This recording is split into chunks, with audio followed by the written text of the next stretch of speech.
নমস্কার বন্ধুরা, আপনারা অনেকেই ভাবতেছেন যে আমরা অন্নপূর্ণা ভাণ্ডার কোথা থেকে অ্যাপ্লাই করব এবং এই অন্নপূর্ণা ভাণ্ডার কবে থেকে শুরু হবে, আমরা আমাদের ব্যাঙ্ক অ্যাকাউন্টে কবে নাগাদ টাকা পাবো। তো দেখুন বন্ধুরা, আমাদের পশ্চিমবঙ্গে নতুন সরকার গড়ে উঠেছে এবং এই সরকার কিন্তু ভোটের আগেই প্রতিশ্রুতি দিয়েছিলেন যে লক্ষ্মীর ভাণ্ডারের বিরুদ্ধে আমরা অন্নপূর্ণা ভাণ্ডার দেব এবং এই অন্নপূর্ণা ভাণ্ডার থাকবে মাসে ৩,০০০ টাকা।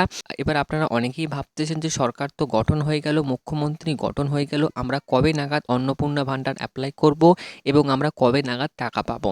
এবং মাননীয় মুখ্যমন্ত্রী শুভেন্দু অধিকারী কিন্তু জানিয়ে দিয়েছে পশ্চিমবঙ্গের প্রত্যেকটা মহিলা কিন্তু আগামী মাসের ১ তারিখে অন্নপূর্ণা ভাণ্ডারের টাকা কিন্তু পেয়ে যাবে। তো এবার প্রশ্ন হচ্ছে আপনারা কোথা থেকে অ্যাপ্লাই করবেন। তো দেখুন, এটা সম্ভবত ক্যাম্পে বসবে এবং ক্যাম্পে গিয়ে কিন্তু আপনাদেরকে আবেদন করতে হবে, তাহলে কিন্তু আগামী ১ তারিখ থেকে কিন্তু আপনারা প্রত্যেক মাসে কিন্তু ৩,০০০ টাকা অন্নপূর্ণা ভাণ্ডারের টাকা কিন্তু পেয়ে যাবেন।